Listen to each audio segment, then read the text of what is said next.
Hello, welcome to Angels Food and Craft. ഇന്ന് നമുക്ക് നല്ലൊരു ചോക്ലേറ്റ് ബ്രൗൺ റെഡി ആക്കിയാലോ. അപ്പോൾ അതിനുവേണ്ടി ഡ്രൈ ആയിട്ടുള്ള ഒരു ബൗളിലേക്ക് 2 മുട്ട ചേർത്ത് കൊടുക്കാം. എന്നിട്ട് നമുക്ക് നല്ലപോലെ ഇതൊന്ന് ബീറ്റ് ചെയ്ത് ചേർക്കാം.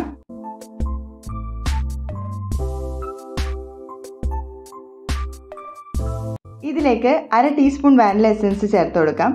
അതോടൊപ്പം തന്നെ 1/4 കപ്പ് പൊടിച്ച പഞ്ചസാര കൂടി ചേർത്ത് കൊടുക്കാം. എന്നിട്ട് വീണ്ടും നല്ലപോലെ നമുക്കിതൊന്ന് ബീറ്റ് ചെയ്ത് ചേർക്കാം.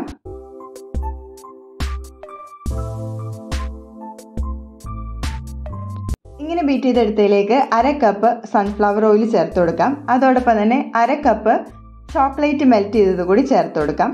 എല്ലാം കൂടി നല്ലപോലെ മിക്സ് ആകാൻ വേണ്ടി ഒരു പ്രാവശ്യം കൂടി നമുക്ക് നല്ലപോലെ ഒന്ന് ബീറ്റ് ചെയ്ത് ചേർക്കാം.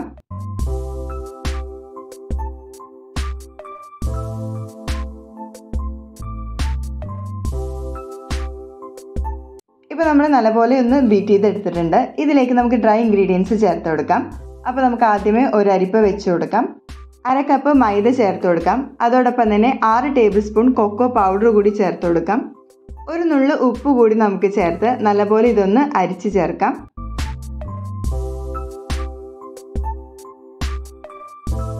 എന്നിട്ട് സ്പാറ്റുല വെച്ച് നമുക്ക് നല്ലപോലെ ഇതൊന്ന് മിക്സ് ചെയ്ത് ചേർത്ത് കൊടുക്കാം. ഫോൾഡ് ചെയ്ത് മിക്സ് ചെയ്ത് ചേർക്കുകയാണ് വേണ്ടത്. ഈ ബാറ്റർ അത്യാവശ്യം തിക്കായിട്ട് തന്നെ ആയിരിക്കും ഇരിക്കുന്നത്. ബ്രൗൺ റെഡിയാക്കുന്ന ടിന്ന് ബട്ടർ പേപ്പറൊക്കെ വെച്ച് ഓയിൽ ഗ്രീസ് ചെയ്ത് വെച്ചിട്ടുണ്ട്. ഇതിലേക്ക് നമ്മുടെ ബാറ്റർ ചേർത്ത് കൊടുക്കാം. നമ്മൾ ഫുള്ളായിട്ട് ബ്രൗണി ബാറ്റർ ചേർത്ത് കൊടുത്തിട്ട് നല്ലപോലെ ഇതൊന്ന് ലെവൽ ചെയ്ത് കൊടുക്കാം. ഇതായിപ്പോൾ നമ്മൾ നല്ലപോലെ ഒന്ന് ലെവൽ ചെയ്തെടുത്തിട്ടുണ്ട്. ഇനി നമുക്കിതൊന്ന് ടാപ്പ് ചെയ്തും കൂടി എടുക്കാം. അപ്പോൾ നമ്മൾ ഗ്യാസ് സ്റ്റോപ്പിൽ ബേക്ക് ചെയ്യാൻ എടുക്കുന്ന പഴയൊരു ചീനച്ചട്ടി ഫ്ലെയിമിലേക്ക് വെച്ചിരുന്നു. 10 മിനിറ്റ് മീഡിയം ഫ്ലെയിമിൽ പ്രീ ഹീറ്റ് ചെയ്ത് വെച്ചിരുന്നതാണ്. ഇതിലേക്ക് സ്റ്റാൻഡ് വെച്ച് കൊടുക്കാം. അതോടൊപ്പം തന്നെ നമ്മുടെ ബ്രൗണിയുടെ ടിന്ന് ഇതിലേക്കൊന്ന് ഇറക്കി വെച്ച് കൊടുക്കാം. എന്നിട്ട് നമുക്ക് മൂടി വെച്ച് ഇതൊന്ന് നല്ലപോലെ ബേക്ക് ചെയ്തെടുക്കാം. ഏകദേശം 30-35 മിനിറ്റിൽ നമുക്കിത് ഫുള്ളായിട്ട് ബേക്കായി കിട്ടും. ഇതിൻ്റെ മേൾ ഭാഗമൊക്കെ നല്ല പെർഫെക്റ്റ് ആയിട്ട് തന്നെ നമുക്ക് കിട്ടിയിട്ടുണ്ട്. ഇനി നമുക്കിത് ഫ്ലെയിമിൽ നിന്ന് എടുത്ത് ചൂടാറാനായിട്ട് മാറ്റി വയ്ക്കാം. അപ്പോൾ നമ്മൾ ബട്ടർ പേപ്പർ ഇടുമ്പോൾ ശ്രദ്ധിക്കേണ്ട ഒരു കാര്യം, നമ്മൾ ഫുള്ളായിട്ട് കവർ ചെയ്യുന്ന രീതിയിൽ ബട്ടർ പേപ്പർ ഇട്ട് കൊടുക്കണം. ഞാനിവിടെ താഴെ മാത്രമേ ബട്ടർ പേപ്പർ ഇട്ട് കൊടുത്തിട്ടുള്ളൂ.